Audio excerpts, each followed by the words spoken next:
Halo sahabat karet semuanya, kembali bersama saya Sahari dalam channel Dulsaka Dunia Sahabat Karet.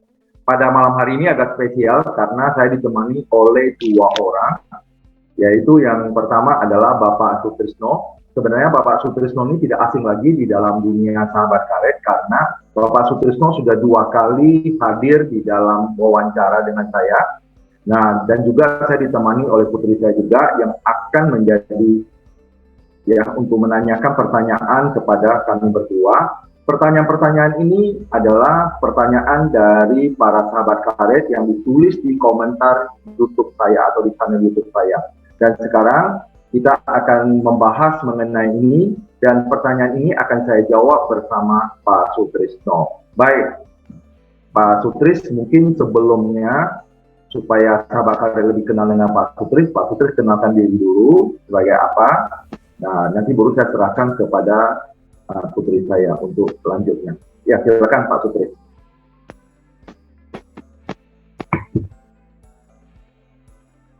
Ya, silakan Pak Sutri. Selamat malam. Ya. Sebelum hari kita mulai, perkenalkan nama saya Sutrisno, selaku Kepala Pembelian di PT Garisjati. Memang dalam episode yang dulu kita pernah jumpa dengan Pak Sahari, dan malam ini kita akan jumpa lagi dalam sesi tanya jawab atau menjawab apa yang menjadi pertanyaan dari pemirsa Dulsaka Karet. Terima kasih. Oke, jadi Pak Sutrisno ini sudah lebih kurang 30 tahun ya Pak ya di dalam karet ya. Berarti ini sudah sangat luar biasa. Kalau mengenai karet ini, kalau bagi mereka yang sudah terbiasa melihat karet, apalagi kita pabrik karet ini sudah terbiasa melihat bahwa karet itu datangnya dari daerah mana. Jadi berbagai macam karet itu datangnya dari berbagai daerah. Jadi Pak Sutrisno juga sangat pakar sekali kalau melihat padannya itu persentasenya berapa. Ini yang setiap hari yang dikerjakan oleh Pak Sutrisno sebagai kepala pembelian di PT Garisjati. Baik, untuk menghemat waktu kita mulai, langsung saya serahkan kepada putri saya yaitu Widya Purnama Aryananda Putri. Oke, jadi di sini saya akan membantu untuk membacakan komentar-komentar dari para sahabat karet semuanya. Jadi nanti Papa saya bersama dengan Pak Sutris yang akan menjawab ataupun menanggapi komentar-komentar dari para sahabat karet semuanya. Jadi nggak perlu berlama-lama, kita mulai aja langsung dari pertanyaan yang pertama. Ini dari Bapak Lingga Novianto. Jadi bapaknya ini nanya, ini satu grup sama Kirana atau tidak? Terima kasih. Untuk PT Garisjati tidak satu grup dengan Kirana. Jadi line manajemen di beda manajemen, berarti tidak line grup. Jadi line grup dengan Kirana. Terima kasih. Ya. Oke, kita lanjut ke pertanyaan kedua. Ini dari Bapak Rio Hunter. Jadi komentarnya itu, kok harga karet di tempat saya murah sekali Pak, harga nggak naik-naik, tapi malahan hampir tiap minggu harga turun. Ya, terima kasih. Mungkin Bapak bertanya kemarin, waktu harga ada penurunan. Tapi saat ini kita lagi wawancara menjawab pertanyaan dari Bapak, harga agak lumayan ada perbaikan, ada kenaikan. Memang kemarin kita sekom waktu harga dulu ada penurunan. Jadi otomatis tiap minggu pas kebetulan yang Bapak tanya kemarin memang ada penurunan. Tapi saat ini pas kita berkomunikasi menjawab apa yang menjadi pertanyaan Bapak, karena harga sudah ada perbaikan, dan Bapak bisa melihat Sekom harga karet share 20 di internet melalui Sekom. Terima kasih. Oke, ini pertanyaan yang selanjutnya. Ini dari uji coba. Namanya uji coba. Jadi komentarnya itu, pembayaran di pabrik langsung cash atau menggunakan jangka waktu yang ditentukan? Terima kasih. Jadi masing-masing pabrik memang ada perbedaan. Ada yang berjangka, ada yang cash, cuman biasanya pabrik dia ada dua. Pertama, melalui taksir langsung, anggaplah begitu karet tadi masuk, kita taksir K3-nya 50, dengan OT-nya anggaplah sekitar 20.000. Nah, nanti ketemu harga 10.000. Nah, mungkin dalam waktu mungkin ya 3-4 jam sudah selesai. Jadi bisa transaksi pembayaran, tapi ada pabrik yang menggunakan cara gini. Selain dia secara visual, dia ambil sampel secara acak, mungkin perlu proses 3-4 jam. Nah, hari ini masuk, 3-4 jam mungkin kalau yang sudah masuk sore kan nggak mungkin pembayaran. Jadi esok bisa selesai, bisa cash, bisa dilaksanakan aplikasi pembayaran. Ada juga yang mungkin menunggu segala sesuatunya paling lama ya 3-4 hari lah. Kebanyakan pabrik sekitar 1 hari sampai 3 hari. Mungkin itu pertanyaan kita. Terima kasih. Oke, Lanjut. ini pertanyaan yang selanjutnya itu nanya lagi Pak, mana bagus, karet IR atau PB? Baik, untuk Pak Syahri. ya. Pak Husin Sastra, ini mengenai benih atau bibit mana yang bagus, IR atau PB. Sebenarnya kalau karet itu atau benih karet itu, kalau itu dari populasi dan itu sudah melalui riset dari Balai Pertanian, ya dari Balai Riset ya, penelitian, pengujian dari pertanian karet, berarti itu sudah termasuk karet unggul. Mau IR, mau PB, ada yang IR-nya ada yang 74, ya 78, ada yang PB yang 260. Sebenarnya semua itu sama sebenarnya. Yang penting kalau dia dari hasil okulasi, itu sudah keluar dari Balai Penelitian dari Pertanian Karet, berarti itu termasuk yang bagus. Kita dapat mengetahui bahwa karet itu termasuk unggul atau tidak. Kalau karet kampung, yang istilahnya kita tanam dari karet kita berbuah, kita tanam bijinya itu tidak tergolong unggul. Kalau nanti sudah waktu panennya, itu paling kalau ditanam dalam 1 hektar itu paling 1 hari itu bisa panen 20 kilo. Tapi kalau itu unggul, itu bisa sampai 40 sampai 50 kilo per hari per hektar. Bahkan saya pernah membaca satu berita, itu terjadinya di Sumatera Selatan, di Palembang, itu ada satu orang yang mengatakan bahwa 1 hari dia bisa mendapatkan 65 kilogram per hari per hektar. Itu untuk karet yang unggul. Jadi sebenarnya mau IR, mau PB, yang lainnya, yang jelas itu sudah keluar dari Balai Penelitian, itu termasuk karet yang bagus. Silakan itu dipergunakan. Ini juga akan mengurangi kegagalan. Bagi yang sudah keluar dari itu, dari Balai Penelitian ini akan mengurangi kegagalan penanaman dari para petani. Oke, silakan. Ya, Ini pertanyaan yang selanjutnya, nanya Pak, musim sekarang tidak menentu, kadang hujan dan panas. Belum lagi daun berjatuhan terus. Akibat terkena jamur daun, pupuk apa saja yang cocok untuk menjaga kualitas hasil karet? Baik, Bapak Husin Sastra, ya saya jawab pertanyaannya. Memang sekarang semenjak 2016 itu sudah terjadi di Sumatera Utara, itu disebut dengan Pestalopiopsis. Itu ada penyakit-penyakit yang terjadi pada karet kayak gitu ya. Nah, dan juga kondisi sekarang itu juga karena kondisi dari La Nina, itu terjadi pemanasan di samudra ya, samudra Pasifik itu, sehingga itu curah hujan, ada negara yang curah hujannya tinggi, ada yang bahkan tidak turun hujan sama sekali. Berarti perubahan iklim yang tidak perubahan iklim yang terus berubah-ubah lah yang secepat mungkin itu. Nah, dan juga karena perubahan seperti ini, ya kita lihat juga apalagi di daerah yang curah hujannya tinggi, itu pohon karetnya itu lebih rentan kena penyakit, yaitu penyakit. Ada lagi satu penyakit selain gugur daun, itu ada penyakit yang disebut dengan jamur akar putih.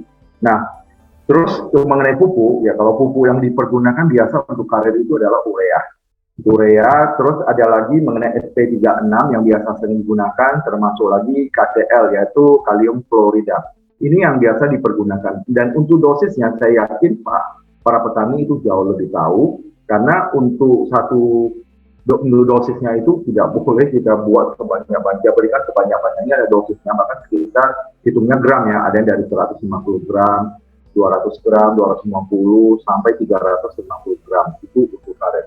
Jadi untuk karet itu kan dalam 1 tahun ini 2 kali pemupukan, yang sudah pernah saya sampaikan di vlog yang lalu, seperti misalnya kita mulai pemupukan, katakanlah di bulan Februari, berarti 6 bulan lagi lebih kurang, sekitar bulan Agustus ini kita mulai pemupukan kembali. Jadi pupuk yang biasa dipergunakan itulah urea, KCl, dan termasuk SP36. Walaupun ada juga yang menggunakan pupuk TXP gitu. Baik, gitu. Oke, pertanyaan selanjutnya ini dari Bapak Tommy Vivo. Jadi pertanyaannya itu, Pak, kalau pupuk organik yang disemprotkan ke batang seperti POC NASA itu gimana? Apakah sama dengan obat poles efeknya? Terima kasih. Nah, itu kalau untuk pupuk misalnya terserah apakah itu disemprotkan di tanah atau diletakkan di tanah ataupun disemprotkan ke batang. Ada yang berupa vitamin-vitamin untuk karet. Ini sebenarnya berbeda dengan obat poles yang gunanya untuk memaksa cairan getah itu keluar. Kalau misalnya vitamin atau pupuk yang disemprotkan atau kita sebarkan di bawah batang itu tujuannya adalah untuk menyuburkan karet tersebut dan untuk menyehatkan karet tersebut sehingga karet itu bisa memproduksi getah atau lateknya itu lebih banyak. Jadi berbeda. Kalau kita menggunakan obat poles untuk mengeluarkan itu bukan menyehatkan, tetapi itu membuat batang karet itu lebih cepat mati. Kenapa? Karena dia akan memaksa, sehingga cairan karet yang di dalam itu sebenarnya belum siap untuk keluar, itu dipaksa. Akhirnya lidah yang keluar itu bentuknya seperti latex, tapi kadar airnya jauh lebih tinggi daripada latexnya. Jadi kita jangan menggunakan pemaksaan seperti itu. Kalau kita mau penghasilan yang bagus, kita berilah vitamin kepada batang karet tersebut dan juga pupuk yang cukup sehingga bisa menghasilkan karet yang lebih bagus. Ya, terima kasih. Oke, ini pertanyaan yang selanjutnya itu dari Ibu Era Dwi Nurjanah. Pak, kenapa pihak pabrik tidak langsung turun ke petani biar harga murni dari pabrik? Ya, silakan Pak Sutris mungkin ini. Ya, terima kasih pertanyaan Bu Ira. Sebenarnya kami dari pabrikan pengen langsung menyebut ke petani, tetapi karena pabrik biasanya kan sibuk, jadi tidak mungkin door to door ya petani. Nah, kebanyakan pabrik dia yang langsung mendatangi lokasi biasanya kalau dapat yang tender, nah, misalkan dari PTPN atau dari koperasi. Nah, nanti pabrik biasanya baru menjemput ke lapangan dalam bentuk besar. Tapi kalau kita menjemput dalam bentuk kecil-kecil, kemungkinan dari pabrik kebanyakan tidak ada waktu. Jadi terima kasih untuk Bu Ira sarannya. Memang kedepannya kita arahnya ke situ. Tapi saking sibuknya dari masing-masing pabrik, kebanyakan di pabrikan dia menunggu tengkulak mengantar ke pabrikan. Nah, terkecuali dari pabrik itu sendiri dapat lelang tender dalam bentuk besar atau koperasi mungkin dalam jumlah besar, nah baru kita langsung menjemput ke lapangan. Terima kasih. Dulu bertanya. Ya, saya tambahkan sedikit apa yang tadi disampaikan oleh Pak Sutris itu mengenai apakah kenapa kita tidak turun. Kita sudah pernah coba. Jadi sekitar 1,5 bulan lalu saya juga bersama Pak Sutrisno dan juga bersama dengan pimpinan kami yaitu Pak David Tio, itu kami turun ke lapangan. Tetapi, walaupun kami turun ke lapangan, kami tidak mempunyai channel ke petani. Karena apa? Karena yang mengantar karet itu ke perusahaan, itu boleh katakan hampir semuanya adalah para tengkulak atau para toke karet. Sehingga kami tidak mempunyai channel ke sana. Itu yang pertama. Yang kedua, kalau para petani itu menghasilkan satu hari hanya 10 kilo, 20 kilo, ketika kita pabrik turun ke sana, ya itu beban biayanya akan lebih besar. Kosnya terlalu tinggi karena minyak, sewa mobil dan sebagainya itu kosnya akan lebih tinggi. Jadi kalau lebih baiknya, alangkah baiknya di suatu desa itu ada tempat dikumpulkan di sana. Kami pernah merencanakan ada satu tempat di desa itu kita kumpulkan semua di sana. Nanti kita yang jemput, tapi dengan catatan satu truk itu ya setidaknya bawa 4-5 ton. Kalau hanya 1 atau 2 ton itu kosnya terlalu tinggi. Tapi misalnya ada satu tempat yang kita jadikan basis, kita mengumpulkan semua hasil dari para petani itu dikumpulkan di sana, baru nanti kita jemput, apakah bisa kita tiap hari atau 2 hari sekali kita jemput, nah itu mungkin bisa kosnya bisa lebih murah. Tapi kalau kita mendatangi petani satu-satu, itu kosnya akan jauh lebih tinggi. Kami sudah mencoba turun ke lapangan, dan ini juga kalau perusahaan langsung yang turun ke sana, itu kayaknya kurang efektif. Tapi yang lebih baik adalah para petani itu bersatu, dirikan kelompok tani itu, mereka mengumpulkan satu hari kalau bisa terkumpul atau dalam 1 minggu 2 kali, misalnya 1 minggu itu bisa dapat 10 ton, misalnya ya 1 minggu, berarti 5 ton ini 2 atau 3 hari sekali diantar langsung ke pabrik, dan berarti di sana setelah dalam satu truk itu kita tes berarti dalam satu mutu berarti satu harga. Sehingga ketika kita antar langsung ke pabrik, petani pasti jauh akan lebih baik karena petani langsung ke pabrik tanpa ada perantara. Karena perantara juga mengambil untung yang cukup besar sekali. Itu penambahan dari saya. Karena saya juga lihat banyak sekali petani bahkan marah-marah. Sebenarnya ini bukan kerja pabrik, tapi para petani lebih cenderung marah-marah ke pabrik bahwa pabrik mempermainkan petani lah, macam-macam ngomongnya. Ya, saya tidak masalah sih. Karena para petani sebenarnya lagi mengeluarkan unek-uneknya atau kekecewaannya selama ini karena sudah setengah mati kerja di lapangan, ternyata dijual, mungkin dia jual ke toko karet, ada juga oknum toko karet yang kurang bagus, mungkin dengan karet mungkin para petani itu bagus, tapi dibeli dengan harga yang sangat murah sekali. Tapi nanti dijual ke pabrik dengan harga yang tinggi. Berarti keuntungan terbesar itu bukan di pabrik, tapi di toko karetnya. Jadi mungkin melalui vlog ini kami himbau kepada para toko karet. Mungkin di grup para guru karet ini juga ada toko karet. Mungkin sudah melihat ya dan sudah membaca semua komentar-komentar dari para petani itu semua bagaimana mereka marah dan selalu mengatakan pabrik yang selalu menjadi biang keroknya, biang keladinya untuk mempermainkan harga. Jadi saya harapkan kepada toko karet kalau memang benar Bapak Ibu sebagai toko karet membeli dari petani, belilah dengan harga yang pantas sehingga para petani itu tidak menjerit karena mereka ini sudah setengah mati pagi harus bangun pagi sekali untuk menderet, tapi ternyata hasilnya itu tidak sesuai dan tidak cukup makan. Akibatnya seperti apa? Ya mereka hengkang ke sawit. Apalagi sekarang harga sawit lagi tinggi-tinggi harganya. Mungkin itu penjelasan dari saya. Inilah kejadian-kejadian yang ada. Banyak sekali di komentar semua begitu. Jadi saya menjawab pertanyaan dari Bapak Ibu dan sahabat karet, khususnya petani karet. Ini jawaban saya. Semua komentarnya hampir 90% komentarnya ada seperti itu. Tapi saya jawab secara global. Terima kasih. Ya, kita lanjut dengan pertanyaan berikutnya. Ya Pak. Ya, Oke, kalau yang selanjutnya ini sebenarnya bukan pertanyaan sih, lebih ke tanggapan. Jadi ini dari Bapak Bambang. Kalau bisa harga karet juga dinaikkan karena untuk saat ini harga karet jauh lebih murah, sedangkan para petani karet menanti kenaikan harga. Nah, ini juga dari para petani karet sering mengatakan bahwa harga ini ditentukan oleh pabrik. Sebenarnya kita harus paham, saya sudah berkali-kali berbicara tentang ini, bahwa pabrik itu atau pabrikan ini mengikuti harga karet ini ya. Jadi kita tidak bisa berjalan sendiri. Yang namanya pabrik karet di Indonesia itu totalnya lebih kurang ada 160 pabrik karet. Dan mereka itu semuanya patuh dan tunduk kepada harga karet dunia. Dari mana kita lihat? Dari Saikom. Yang pernah saya tampilkan bagaimana cara kita melihat harga di Saikom dan di toko. Dua ini untuk kita di Indonesia, kita istilahnya kiblatnya ke Saikom atau Tokom. Biasanya kalau untuk Indonesia itu lebih cenderungnya ke Saikom dan Singapura. Kalau Tokom itu kan Jepang. Tapi untuk menjadikan perbandingan itu boleh saja, ya boleh aja. Kita bisa melihat kok perbandingannya selisihnya dengan antara Saikom dengan Tokom itu berapa. Jadi ini sering seperti ini. Dengan adanya kenaikan harga karet dunia, misalnya 1 kilo itu untuk karet kering, kalau di karet dunia kan harga bukan harga karet basah, karet kering yang sudah berbentuk sir, itu kita jual per kilonya misalnya 25.000, 1 kilo. Nah setelah itu, apakah langsung kita jadikan itu dikali dengan dengan kadar? Belum, karena kita harus mengurangi biaya. Katakanlah biaya kita 3.000, berarti notaringnya adalah 22.000. Katakanlah kadarnya itu 50%, berarti 50% dikali 22.000, berarti 1 kilo itu sudah 11.000. Kalau semakin tinggi kadarnya misalnya sampai 70, ada nggak yang dari petani masyarakat 70? Ada, tapi sangat sedikit.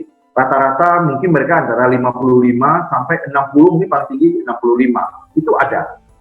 Nah, dengan 60 ke atas, kalau dikalikan dengan 22.000, ya mereka sudah bisa di atas 12 sampai 13.000 per kilonya. Itu harganya. Jadi bukan dibuat oleh pabrik karet. Karena di sana selalu bukan pabrik mempermainkan harga. Tidak. Sekali-sekali para sahabat karet mungkin tidak pernah ke pabrik. Coba datang ke pabrik. Kalau misalnya untuk datang yang khususnya di Kalimantan, baik Kalimantan Selatan maupun di Kalimantan Tengah, silakan datang ke pabrik. Nanti ketemu dengan Pak Sutrisno.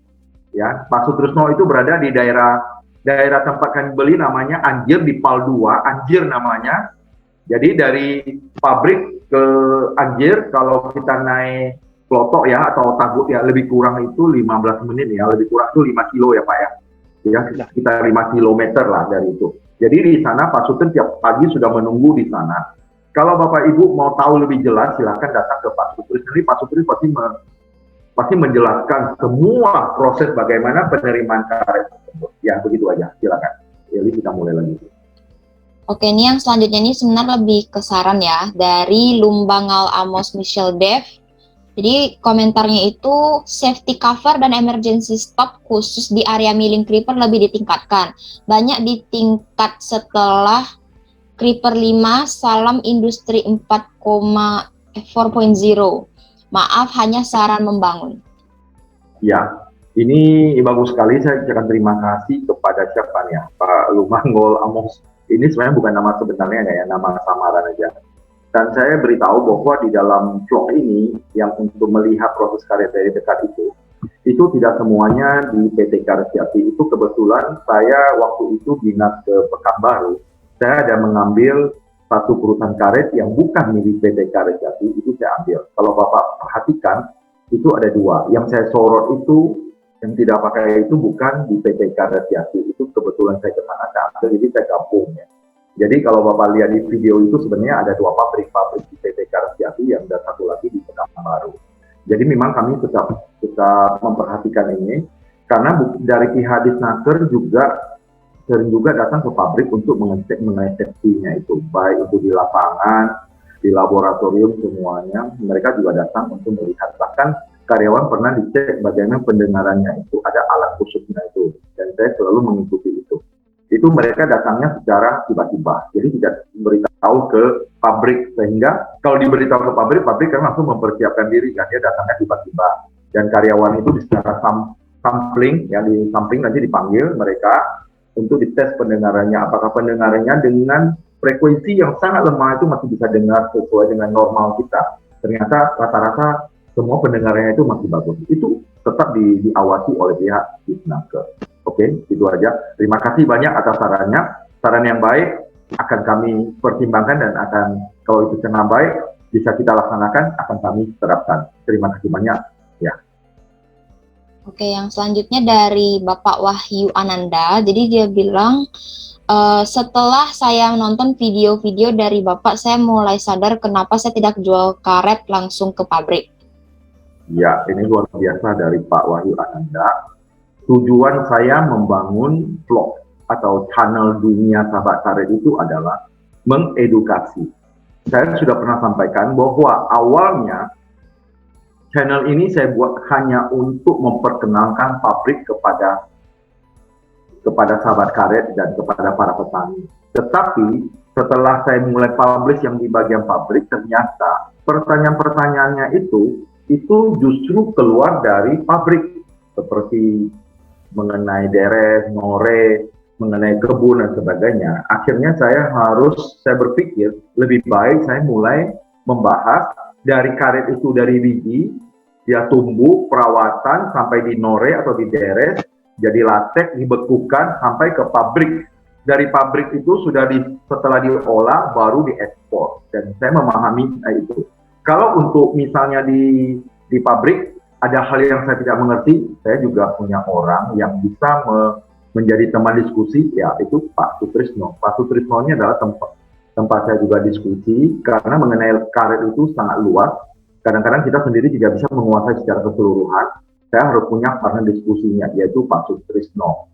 Kalau ada hal yang lain, misalnya ketika di pabrik, bagaimana sistemnya, saya juga kadang berdiskusi dengan para operatornya itu. Jadi kita harus tahu juga, dengan membangun channel Dunia Sahabat Karet ini, pengetahuan saya tentang karet itu semakin lama semakin bertambah. Karena saya tiap hari saya mempelajari itu terus, baik saya pelajari sendiri, dari para petani mungkin, dari para sahabat karet yang lain, mungkin dari staf-staf saya sendiri yang sudah lama sekali di karet, ya mereka juga memberikan informasi kepada saya. Jadi itu Pak, terima kasih banyak Pak. Semoga Bapak selalu sehat, sukses dan bahagia, dan usahanya itu akan semakin baik. Gitu. Terima kasih. Oke, ini yang selanjutnya dari Razefan Metiza. Jadi komentarnya itu, ingin kualitas baik dari petani, sesuaikan dong dengan harganya. Oke, ini Pak Sutir mau jawab. Ya, terima kasih. Ya. Sebenarnya kalau pabrikan membeli harga, dia sesuai dengan kualitas karetnya.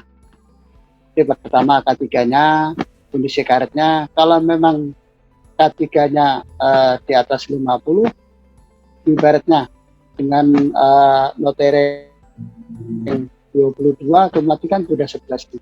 Begitu halnya dengan kalau semakin tinggi harganya. Padahal kalau memang Bapak mengantar ke pabrik, dia lebih tahu perbandingan antara karet baik, karet tidak baik. Nah, K3 dengan tinggi, otomatis kan harganya tinggi. Tapi kalau yang Bapak ngantar ke tengkulak, ya kita kurang tahu karena karet Bapak baik, di harganya segitu juga. Karet Bapak kurang baik, ya di harganya segitu juga. Nah, harapan kita kalau memang Bapak ingin mengetahui standar yang pasti, kali-kali antar ke pabrik. Jadi dengan adanya pengantaran ke pabrik, nanti kita adakan uji tes. Nah, dengan memang harga karet Bapak baik, ya harganya bagus juga. Itu yang ditanyakan Bapak. Lanjut Pak Sari, mungkin ada saran, masukan? Oke, jadi saya tambahkan bahwa karet ini tergantung sama petani karetnya. Semakin bagus karetnya, kualitas atau kadar yang semakin tinggi, harganya pun semakin tinggi. Jadi kita tidak bisa, misalnya petani di dalam karetnya atau bokarnya itu diisi dengan berbagai macam kotoran, kontaminan, ada yang batu lah semua. Tidak mungkin sampai di pabrik kita beli dengan harga yang tinggi. Jadi kita akan pasti kita uji dulu, uji di lab. Ketika dapatnya hasilnya kadarnya berapa, itu baru dikali dengan notariknya. Misalnya contohnya ini ada bokar nih, bokarnya ternyata bersih. Ya, kita tetap uji, kita ambil potongannya, itu nanti akan saya keluarkan standar di vlog yang akan datang, hari Sabtu yang akan datang. Itu saya akan membuat satu bagaimana standar pengujian, ada standar penerimaan karet di PT Karet Jati. Saya rasa semua pabrik juga seperti itu, tapi lebih kurang saja. Nah, jadi petani kalau misalnya dia tidak mengisi kontaminan di dalamnya dan dia simpan dalam gudang, karetnya itu bersih dan kering, ketika bawa ke pabrik kita uji, ternyata kadarnya itu bisa sampai 60 bahkan 70%, coba dikali dengan 22.000 misalnya sekarang itu harganya mungkin sudah di atas 13-14.000 per kilogramnya. Jadi kita tidak mau juga mempersulit petani dengan cara-cara yang tidak benar. Saya juga selalu mengingatkan kepada para staf itu bahwa memang pabrik ingin untung, tapi kedua belah pihak itu harus sama-sama untung. Kita contohkannya, kenapa pabrik dari pihak Tokai Karet itu selalu bahwa mereka tidak pernah mengeluh? Karena Tokai Karet itu mereka mendapat keuntungan. Karena mereka adalah di tengah antara petani dengan pabrik. Nah, kepandaian dari Tokai Karet ini mereka membeli ke petani itu seharga semurah mungkin, itu kepandaian dari Tokai Karet. Nah, ketika dia menjual itu juga tergantung, dia tidak perlu nego sama pabrik. Karena pabrik sudah langsung menguji hasil bokarnya sampai ke pabrik itu. Ketika misalnya bokar yang dia bawanya tersebut dari petani yang dia beli itu 60%, ya pasti tinggi, pasti di atas 12.000 ke atas. Sedangkan mungkin dia beli 5.000, 6.000 daripada petani. Nah, kita bisa lihat, berarti Tokai Karet untungnya sekitar 6-7.000, itu kotor. Katakanlah, untuk biaya makan, untuk biaya minyak, sewa mobil, semuanya 3 atau 4.000. Dia masih ada sekitar 2-3.000 per kilo. Kalikan semua berapa ton yang dia bawa itu, berarti keuntungannya cukup banyak. Jadi dengan ini sekali lagi saya sampaikan kepada Tokai Karet, belilah karet itu dengan harga yang pantas dari para petani, supaya para petani itu bisa hidup dan mereka bisa memenuhi keperluan hidup mereka dalam kehidupan sehari-hari. Oke, gitu aja. Terima kasih. Kita lanjut lagi. Oke, ini dari Bapak Asbullah Bulah. Untuk kaum muda, Pak, apakah investasi menanam karet masih menjanjikan di masa depan? Nah, ini saya jawab. Mengenai karet, kalau untuk sekarang, kalau misalnya Bapak mau nanam dari sekarang, mungkin itu oke. Karena sekitar 5-6 tahun lagi baru kita mulai hasilnya. Tapi kalau untuk sekarang, memang harga karet itu lagi fluktuasi negatif. Terjadi perubahan harga yang begitu cepat, naiknya sedikit, turunnya itu drastis. Kenapa? Saya sudah jelaskan juga di vlog-vlog yang lalu, terjadi ini adalah karena stok karet atau sir di dunia itu sangat banyak. Ketika permintaan secara hukum ekonomi, kalau misalnya harga barang itu di pasaran itu banyak, maka harga itu pasti turun.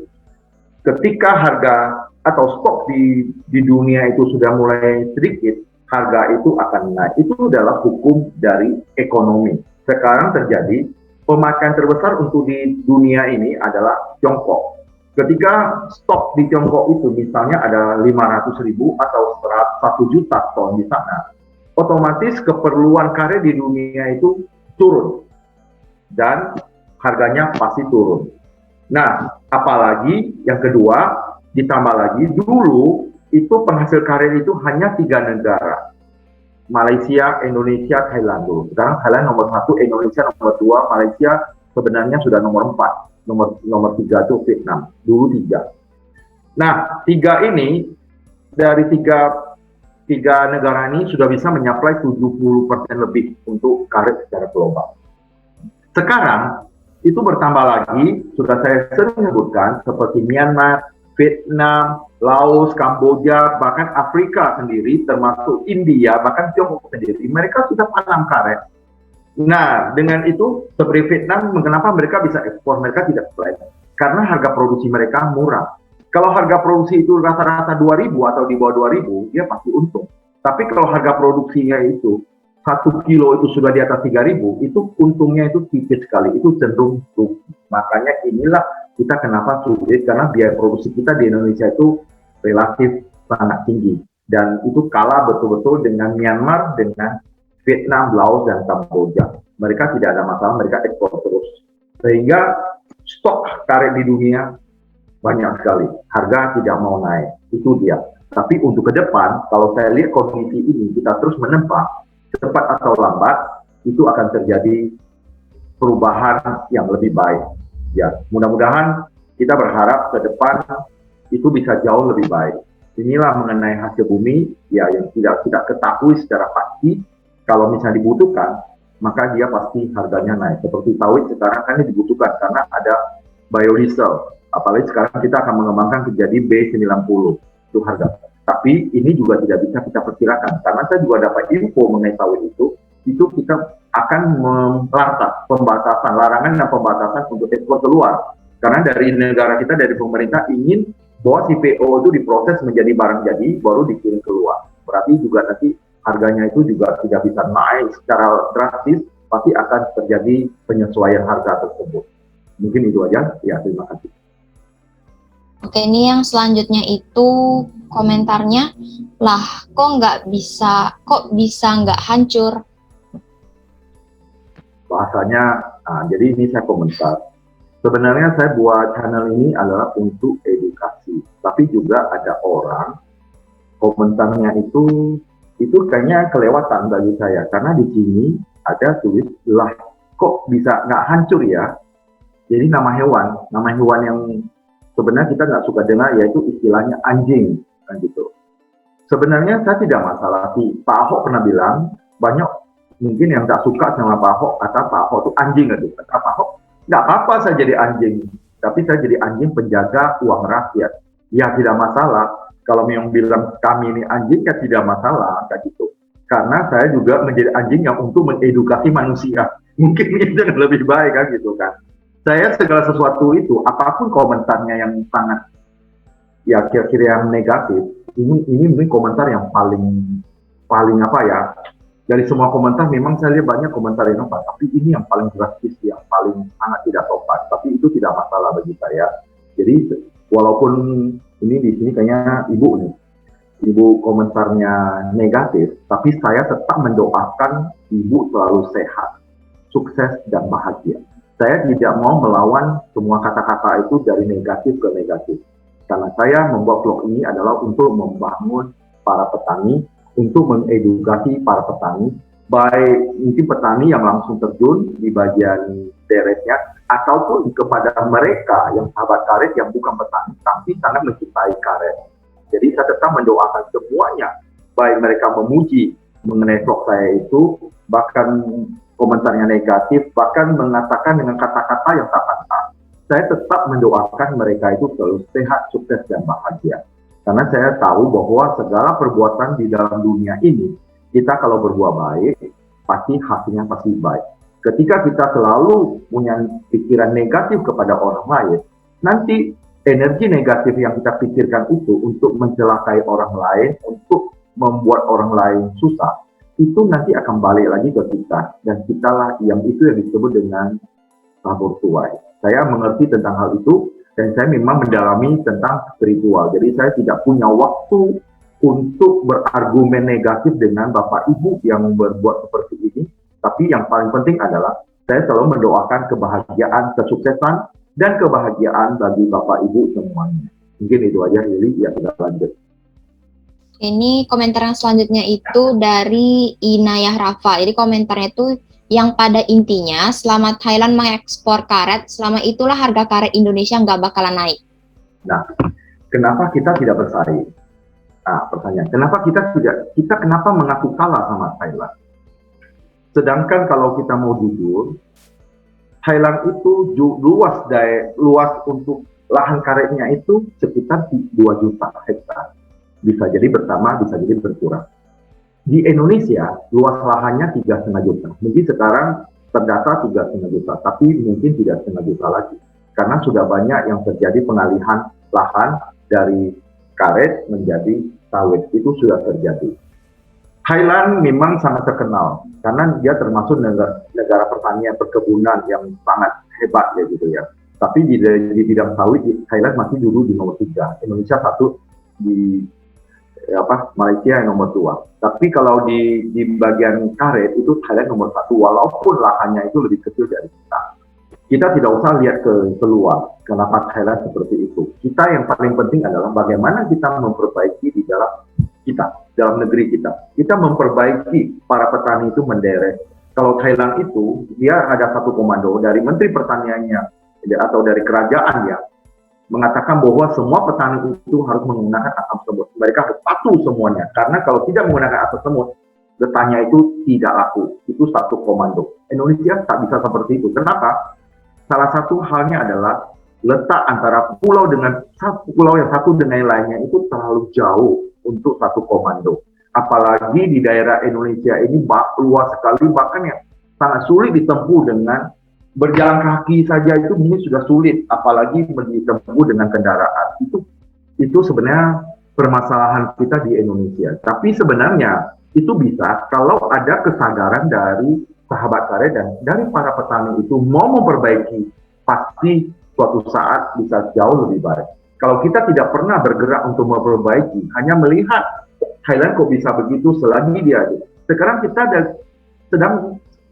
ini sekarang sudah masuk dalam persaingan global. Kita tidak bisa menutupi lagi. Bahkan ketenagaan kerja pun dari asing pun bisa masuk ke Indonesia. Inilah dia persaingan secara global. Di sanalah kita diperlihatkan sampai di mana kemampuan kita, sampai di mana potensi kita untuk bersaing dengan mereka. Jangan kita mengaku kalah, kita harus bisa. Kalau kita bisa, kita harus belajar. Saya mungkin Pak Sutris ini usianya itu sudah 50 mungkin sudah ke atas. Tapi sampai sekarang itu kami tetap belajar. Bahkan kami tidak kalah dengan anak muda loh. Di dalam buat vlog, dalam edit semuanya itu saya lakukan sendiri tanpa saya minta bantuan orang lain. Karena itu kita harus belajar menjadi orang yang berpotensi sehingga kita bisa bersaing dengan mereka. Kalau kita bisa menang bersaing dengan mereka, berarti potensi diri kita itu sudah luar biasa. Oke, kita lanjut lagi. Oke, ini dari Bapak Teguh Sugiarto, SPD, oke ya. Jadi ini komentarnya, teruskan buat video YouTube-nya biar kami petani karet di Banyuasin dapat banyak wawasan. Karena kami masih banyak dibeli oleh tengkulak di daerah kami. Ya, ini Pak Teguh terima kasih banyak ya atas motivasinya juga. Karena Pak Teguh ini mungkin merasa bahwa video-video saya ini banyak memperbaiki dan memotivasi. Dan banyak sekali sebenarnya komentar-komentar seperti ini yang saya dapat. Dan ini Pak Teguh ini berada di Sumatera Selatan di Banyuasin. Ya. Banyuasin berarti air asin ya. Kalau di Kalimantan bilang air, kita bilang banyu di sini. Ya, Banyuasin ya gitu. Ini daerah Sumatera Selatan, di daerah Palembang. Dan mudah-mudahan dengan vlog saya ini yang terus untuk mengedukasi para petani, memberikan motivasi, baik itu motivasi spiritual maupun untuk edukasi pengetahuan dan informasi itu, bisa terus memperbaiki taraf kehidupan para petani ini dan bagaimana mereka bisa membuat karet itu jauh lebih baik.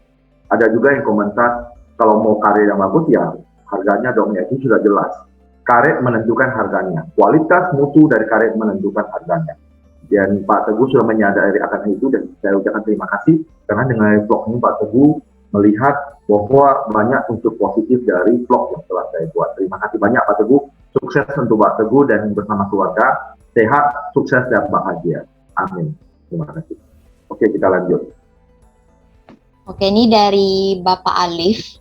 Jadi komentarnya itu, kalau harga karet di petani di atas 20.000, kami petani karet akan tetap bertahan. Tapi sekarang masih di harga 10.000 per kilo. Ya, ini Pak Supri coba mengenai harga. Untuk harga tidak menutup kemungkinan bisa.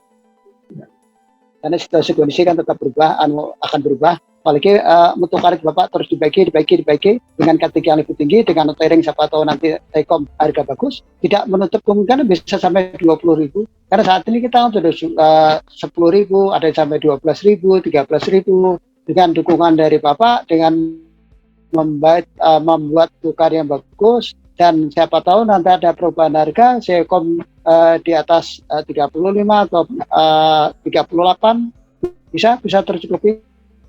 Ya. 20.000. Yang penting kita terus berjuang, bersemangat menghidupkan karir kita. Terima kasih. Dari. Ya, sebenarnya. Ya, jadi sebenarnya pertanyaan ini sudah kita jawab ya Pak ya di awal itu ya, bahwa karet itu menentukan harga. Sekali lagi, mutu karet menentukan harga. Jangan selalu berpikir mungkin dari ini bukan Bapak Ibu ya yang saya maksud, yang lain. Jangan selalu berpikir bahwa pabrik karet ini permainannya supaya para petani itu rugi. Kita antara pabrik kita dengan petani karet dengan pengumpul, kita ini ada satu transaksi jangka panjang. Urusan bisnis kita itu bukan 1-2 hari atau setahun, 2 tahun atau 10-20 tahun. Tapi selagi pabrik ini masih berjalan, itulah yang harus kita jaga tetap antara dari semua pihak itu. Karena kalau kita permainkan harga tersebut, otomatis mereka tidak akan datang lagi. Yang rugi siapa? Ya, pabrik yang rugi. Jadi kita tidak punya pemikiran seperti itu. Kalau Bapak Ibu yang khususnya di Kalimantan Selatan dan Kalimantan Tengah tidak percaya, saya undang untuk datang ke pabrik untuk lihat benar nggak bagaimana sistem kerja kita. Karena banyak sekali isu-isu yang ada di luar. Saya pernah mendengar isu. Ya, ini maaf ya, ada oknum pengumpul yang kurang bagus. Dia cerita keluar ke para petani karet itu, kalian jangan bawa karet ke pabrik. Kalau kalian tidak kenal dengan pabrik, nanti karet kalian itu akan dipermainkan harganya. Inilah yang terjadi. Yang negatif itu cepat kali tersebar loh. Cepat kali tersebar itu kemana-mana. Tapi yang positif yang kita, seperti saya sudah berapa banyak saya membuat video. Ini yang ke-82. Ya, 82. Tetapi pemahaman itu juga mereka tidak menyebar kemana-mana, tapi satu negatif sedikit yang saja yang kita ucapkan itu berkembangnya cepat. Dan itu terjadi karena dari siapa saya tahu, dari petani karet itu yang cerita bahwa ada pengumpul yang bercerita kalau tidak kenal dengan orang dalam di pabrik nanti dipersulit di sana. Dan itu tidak ada. Itu tidak ada. Baik petani karet mau para pengumpul yang datang ke pabrik, kita perlakukan sama. Tidak ada perbedaan. Jadi kalau Bapak Ibu, khususnya mungkin di Kalimantan mau datang ke PT Karet Jati, silakan. Saya akan undang ke pabrik, silakan cari saya di pabrik. Saya akan menerangkan kepada Bapak Ibu semua, dia datang ke pabrik, bagaimana sistem kita bekerja begitu. Jadi tidak main-main Bapak Ibu. Semuanya itu ada satu prosedurnya. Ya, terima kasih. Silakan. Kita lanjut. Oke, ini sebenarnya nih komentar terakhir dari Dendang Sholawat Nabi. Jadi komentarnya itu, apakah syarat menjual getah langsung ke pabrik bisa Pak tanpa melalui VIA? Mohon penjelasannya. Nah, ini Pak Sutri langsung penerimaannya gimana Pak? Ya. Terima kasih. Itu untuk petani karet atau langsung membawa ke pabrik bisa langsung bisa diterima. Jadi untuk pertama kita mulai dan kita bisa ambil sampelnya di keluarga, besok selesai administrasinya. Jadi untuk bagi Bapak yang petani nggak usah minder, bisa langsung antar ke pabrik langsung. Karena kita pabrik perlakunya sama, walaupun mengantar dalam jumlah kecil, sedang, jumlah besar, kita perlakuan penerimaan sama. Jadi Bapak tidak perlu takut atau tidak perlu minder, silakan langsung antar ke pabrik, kita akan layani semaksimal mungkin. Terima kasih. Ya, jadi gini Pak, biasanya kita di PT Karet Jati itu ada 2 tempat pelayanan penerimaan bongkar. Biasanya yang dari jauh, misalnya dari dalam skala yang besar, itu kita di daerah Anjir di Pal 2 Anjir. Tapi juga ada juga pengumpul kecil, dulu juga ada yang petani, karena mereka paling 10, ada yang 20 kilo, ada yang 100, tidak tentu lah, ada yang 2 ton juga gitu, ada yang 1 ton, tapi banyak dulu ya. Mereka langsung menggunakan sampan, kalau di Kalimantan namanya klotok. Klotok itu adalah sampan yang dipasang dengan mesin. Nah, itu mereka langsung melalui air, langsung mengantar ke depan pabrik di sana, kita terima di sana, kita timbang. Setelah timbang selesai, itu tanda terima berapa kilo, itu ke para petaninya, baru nanti ini diserahkan ke Pak Sutris sebagai kepala pembelian itu untuk negosiasi harga. Setelah negosiasi harga selesai, baru terbitlah disebut dengan BG, bon gudang. Bon gudang itu sudah diterbit, sudah dibukukan, baru sampai ke tangan saya. Saya akan memeriksa dulu, apakah itu dari harga, kadarnya itu semua sudah sesuai.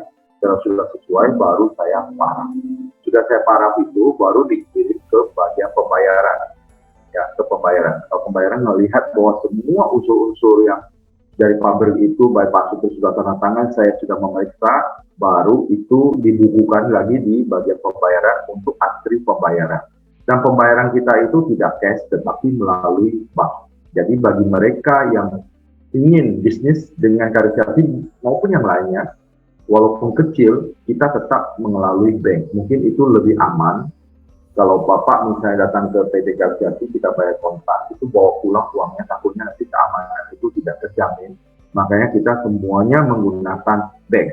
Bank yang kita gunakan kalau tidak salah melalui Bank Mandiri ya, Pak Sutris ya, Bank Mandiri. Jadi buka, nanti setelah kita sudah keluarkan bon gudangnya, itu antri pembayaran, nanti kita store langsung ke rekening Bapak Ibu semua.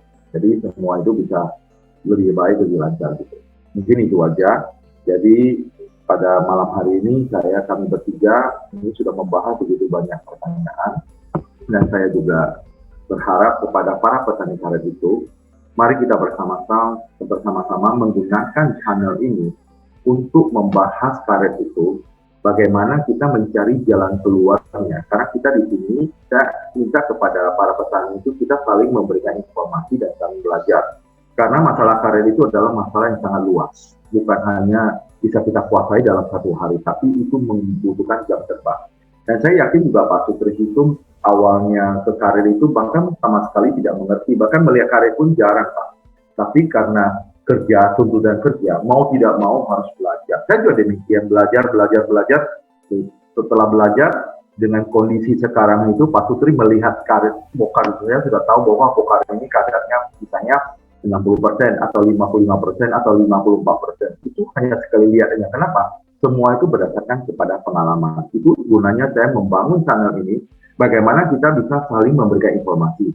Saya betul-betul ucapkan terima kasih banyak kepada para sahabat karet yang telah banyak memberikan informasi bahwa di daerah ini terjadi penebangan karet dan itu. Saya menanggapi itu secara positif, dan ini kenyataan, itu fakta. Kenapa? Karena para petani ingin hidup lebih layak. Makanya mereka melihat layaknya itu di sawit, mereka tebang karetnya. Tapi saya yakin juga pola pikir dari semua petani karet tidak seperti itu. Ada juga mereka yang tetap mempertahankan karetnya, tetap bekerja seperti biasa. Bahkan mereka yang mempunyai lahan yang lebih luas itu, mungkin sebagian ada yang ditebang yang sudah tua karetnya. Tapi setelah ditebang, mereka tidak lagi menanam karet, tapi menanam sawit. Jadi sawit jalan, karet juga jalan. Itu luar biasa sekali. Saya menyambut baik semuanya. Apapun yang petani karet ambil keputusan, itu mungkin yang terbaik buat petani karet. Kami hanya bisa menyarankan, kalau seandainya bisa dipertahankan karet itu, batang karet itu, silakan dipertahankan. Tapi kalau Bapak Ibu kami menyarankan ternyata tidak mau, kami juga tidak bisa berbuat apa-apa. Semua keputusan sudah berkali-kali saya sampaikan, semua keputusan ada di tangan Bapak Ibu dan sahabat karya semuanya. Mungkin demikian pada malam hari ini. Saya ucapkan terima kasih banyak kepada semua sahabat karya yang selama ini telah setia menonton channel Dunia Sahabat Karet, bahkan subscribe kepada channel ini. Dan juga saya ucapkan terima kasih kepada Pak Sutrisno yang pada malam hari ini hadir dalam undangan saya untuk bersama-sama membahas karet, dan termasuk putriku tercinta Widya Purnama Ariana Putri yang telah membantu saya untuk membacakan pertanyaan-pertanyaan ya, supaya saya dan Pak Sutris itu bisa saling untuk menjawab semua pertanyaan ini, dan telah kita lakukan secara baik. Baik, terima kasih ya Pak Sutris, selamat malam Pak. Jadi nggak lama, berapa lama lagi nanti Pak Sutris juga akan ke Jawa, karena kita ada menang kontrak ya, menang tender ya Pak ya, karet ya, dengan apa, Badan Usaha Milik Negara di sana. Jadi biasa Pak Sutris ke sana itu 2 minggu. Ya, mudah-mudahan sana selalu sehat-sehat ya Pak. Nanti Pak, mungkin dalam waktu dekat Pak Sutris akan berangkat ke Jawa. Ya, terima kasih ke Pak Sutris dan ke putri saya semua, dan kepada sahabat karya semuanya. Semoga sahabat karya semuanya selalu sehat, sukses, bahagia, dan menjadi orang yang luar biasa.